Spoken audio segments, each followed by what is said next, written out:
Hello, my name is Matthew, and we're reading The Magic Mountain by Thomas Mann together. And I wanted to talk about the chapter Snow. It's about three-quarters of the way through the novel. And on my edition, it begins on page 460.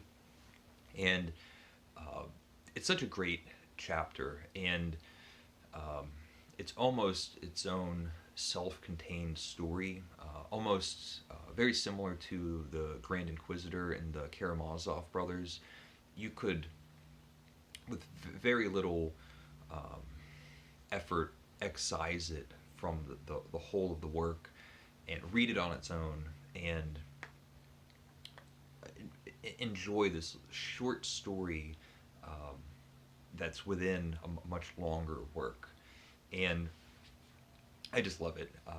It's Hans has now been at the sanitarium for over a year. This is his second winter, and we get pages and pages of this fabulous, gorgeous descriptions of snow and the landscape and the changing weather systems that are found at the top of this mountain.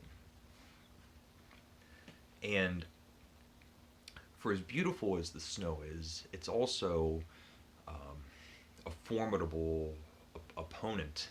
It's a difficulty, and plows have to come in, and things have to be shoveled, and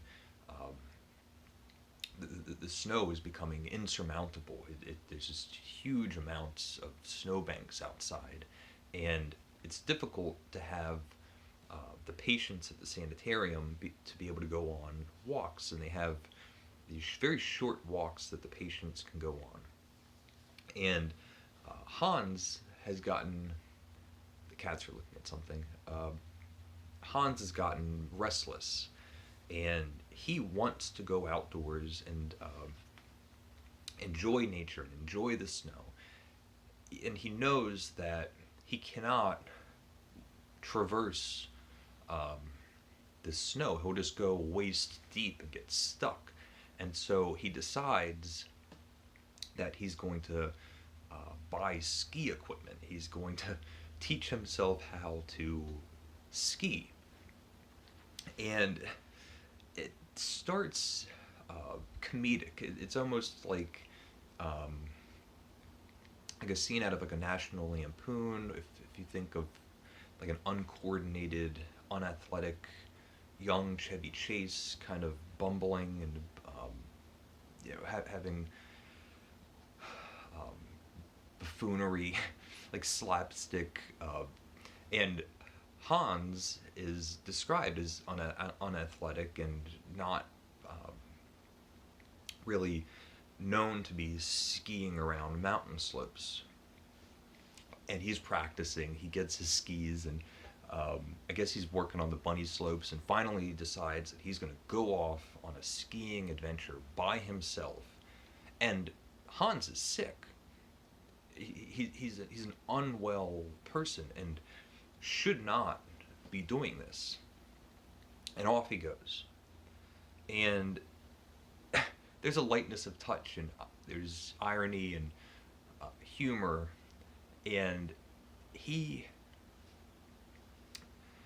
gets out in the middle of nowhere basically, and the snow's coming down, and when he turns around to try to go back to the sanitarium, the wind is whipping him in the face. There's active snowfall. It's blizzarding, and the snow is smacking him in the face to the point where he's just blinded, and he gets disoriented, and he's starting to exhaust himself and get panicked, and he has that feeling of doom. He's lost. He doesn't know which direction is home, is the sanitarium.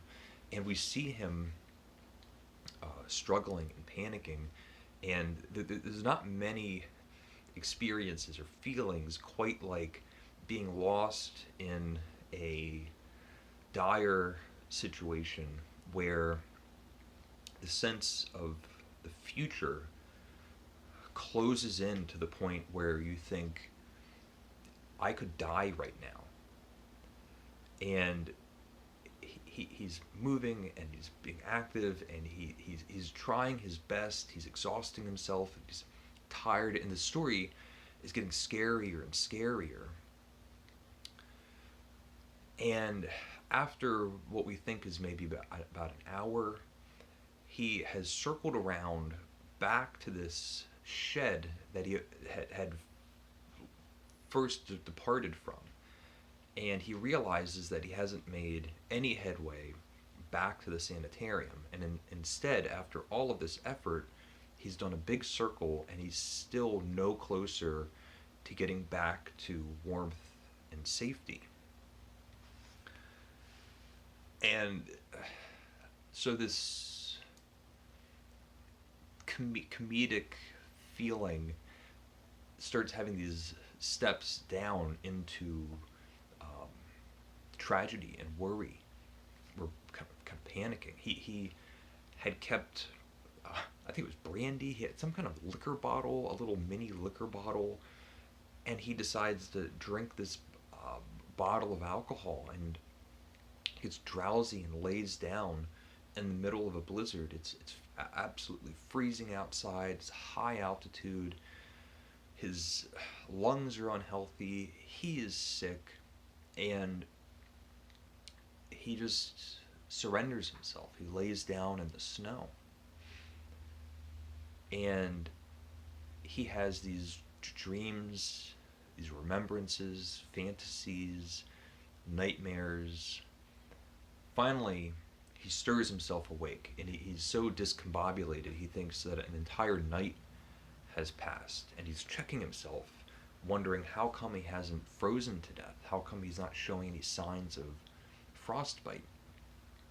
Finally realizes that 24 hours had not gone by, but only 10 minutes had gone by. And he pulls himself up, and with great effort and with great luck, he goes off and he finds himself back at the sanitarium. So we had this whole ordeal that was unnecessary. He did it to himself, potentially put himself in fatal danger, and I realized that his mortality is something that is fragile. He's been up in the sanitarium and he knows that he's sick, and we have this moment where it's pushed right up to his nose that he could die. But he gets back to the sanitarium.